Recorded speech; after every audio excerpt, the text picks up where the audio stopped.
Welcome back, guys. Today I want to talk about this netting right here. So this is going to be a relatively quick video. I just kind of want to share this with you, so it may be something you want to buy, in the future, or something you want to throw in your bug out bag, or your, whatever insert here acronym bag that you have. I just figured I would show you this, and if you like it, you can buy some of it. It's fairly cheap.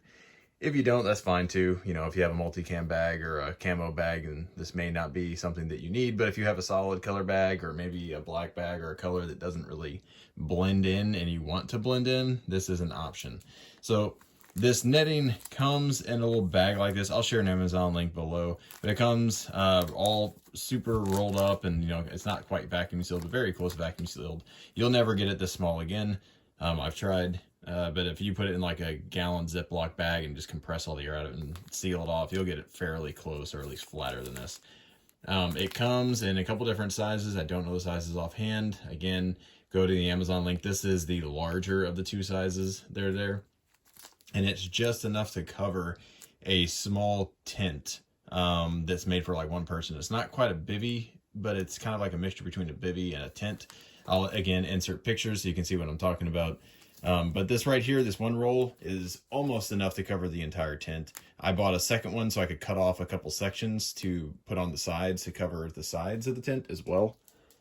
Because like I said, that roll was just not quite enough. Now it did have excess, I think it had about 2 feet of excess that kind of covered the bottom of the tent, so that I cut off and actually used for this, my helmet, and we actually put some on Rhett's helmet as well.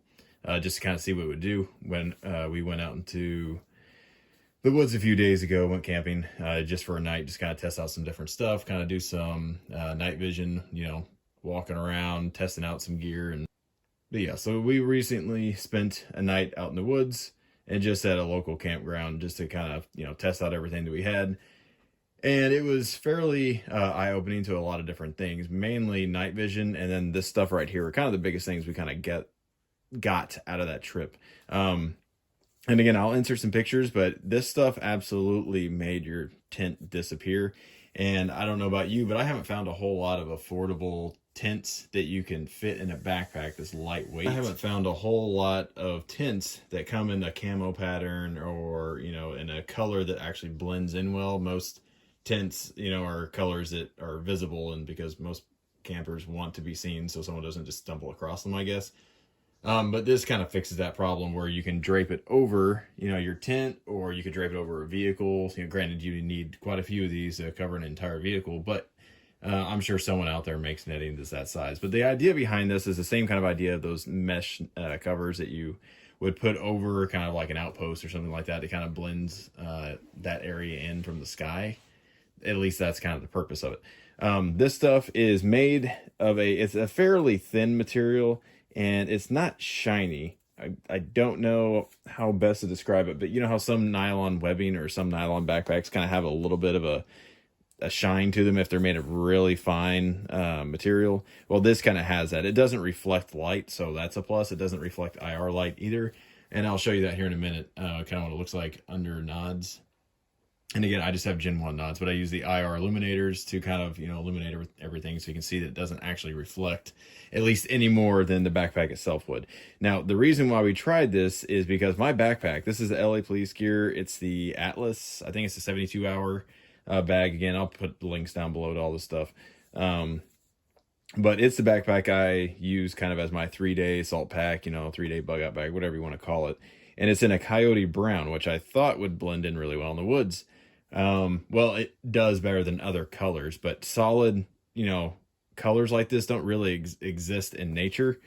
And so you can see the color that I'm talking about. Like, there's the color right there. So you can kind of see that. That doesn't really occur in nature. I mean, you got rocks and things, but for the most part, smooth brown doesn't exist. Everything has texture. So whenever we were out in the woods, we were just kind of throwing our packs out and about just in random locations and seeing, how well it blended in, and found out pretty quick it doesn't really blend in really well. And it's not that it stands out, but it screams, I don't belong here, because of the shape and the color of it, or lack of texture, I guess. So what we decided to do is, well, we had some excess of this from the tents, and we decided just to cut it off, and I put it around here and just attached it to see what it would look like. And wow, did this make a huge difference. So we threw it out in the woods, thing disappeared. It looked like a rock or a bush or both. Like you couldn't tell what it was. And Rhett strapped it on his back and just kind of walked around the woods a little bit, kind of laid in the prone position, a few other areas. And again, I'll insert pictures here. And he pretty much disappeared. It's not super clear, but there's a backpack there. You can see with the illuminator, there's the helmet there and then the backpack there. So it kind of gives the backpack a little bit of texture to where it doesn't just glow. I'll show you here in a second what it looks like without the mesh on there, and you'll notice it's a big difference. So here's it without my vampire surefire on here. This is just with the illuminator on my sight mark.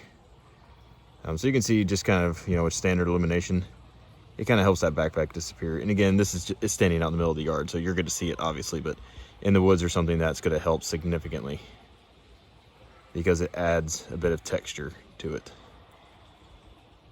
Same thing with the helmet. It pretty much blends in. Here is the same backpack. Now granted, I just turned it around. I took away the helmet because you're not going to see it. Notice how much more visible that is. Now granted,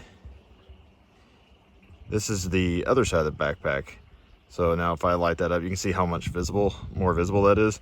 Now those 4 pads right there kind of help absorb some of the IR light instead of reflecting it a little bit, just because they have some texture because it's foam. But the areas like that plus right in the center, you can see how reflective that is. It really stands out compared to with the mesh. Now the mesh does reflect some IR light, but because it's at such weird angles, it's kind of like the stealth fighter bomber or whatever it's called, or has all the different angles where it reflects radar all different directions. That's kind of what that mesh does versus something like this. If I were to turn it around and take that mesh off, this thing just lights up like a beacon. So you can see that mesh helps dramatically.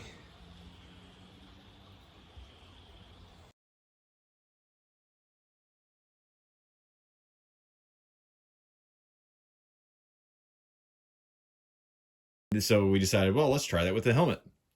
And if you're not familiar with my helmet, I have, you can see on here, underneath here, I have spray painted kind of some camo pattern on there, and it blends in fairly well. But something about nature is a nice round dome doesn't exist really in nature. So it stands out just from the shape.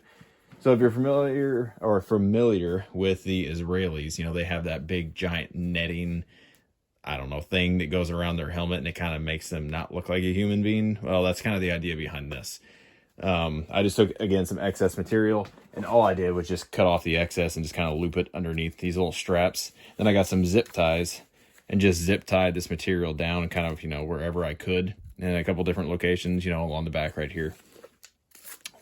And that's all I did. I zip tied it down, then kind of cut off the areas to make sure that my doodads and knickknacks, sorry, it'd help if this was in view, all the doodads and knickknacks on here were open, like the night vision shroud and everything. So, and I cut off all the excess. Now on the bottom side of this, it's like it's not white, but I would say it's like a tannish color, like a light tan. So you want to make sure that it's facing, you know, the correct orientation.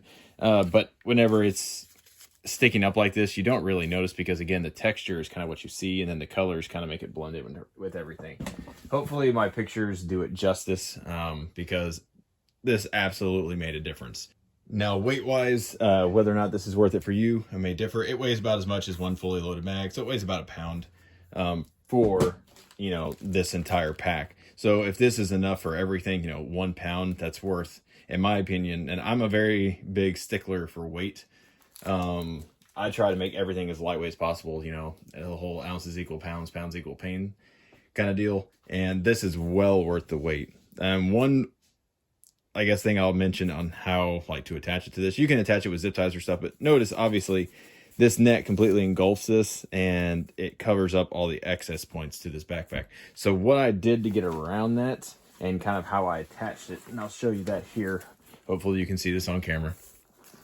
So right here, if you'll notice, I have these little D-clips. So all these are is you just push in on a button, and now it unhooks, and you can unhook it from this material. So all you have to do is I've hooked one here, one here. I put 2 on the bottom because it has, this backpack has like those the sleeping bag sack straps. They're kind of like Molly. So I put 2 down there, 2 up here, and then I put 2 on each side.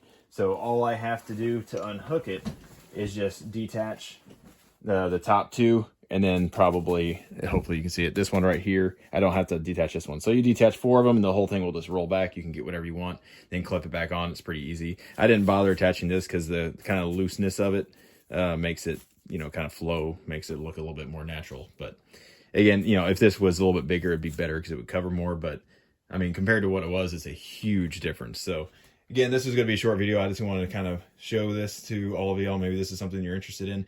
If you have a Milticam backpack or a Camo backpack in general, you probably won't need something like this. This is mainly for if you have a solid color backpack. It doesn't matter if it's OD green, Coyote brown, or, you know, FDE or any of those shades, the 50 Shades of Gray kind of thing.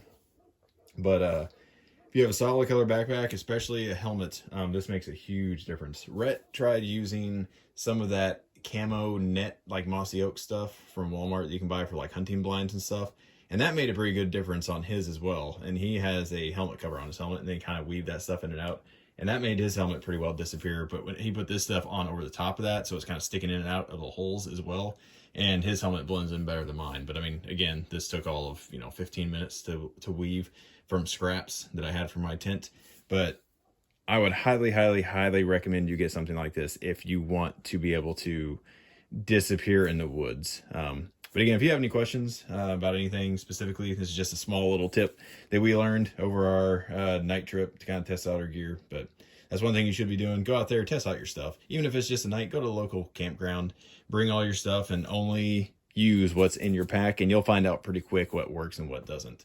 Also, you know, meals, things like that, kind of learning how to cook them, depending on if it's an MRE or if it's Mountain House, or, you know, kind of different tips and tricks. I learned that it's way easier to just go ahead and pack a little butane stove that's, you know, kind of collapsible. It's worth the wait, because trying to make a fire, for one, it's incredibly visible from all around. We were in an area that was pretty secluded, and there's only one other campsite, and it was, you know, a little ways off to where we weren't in each other's way.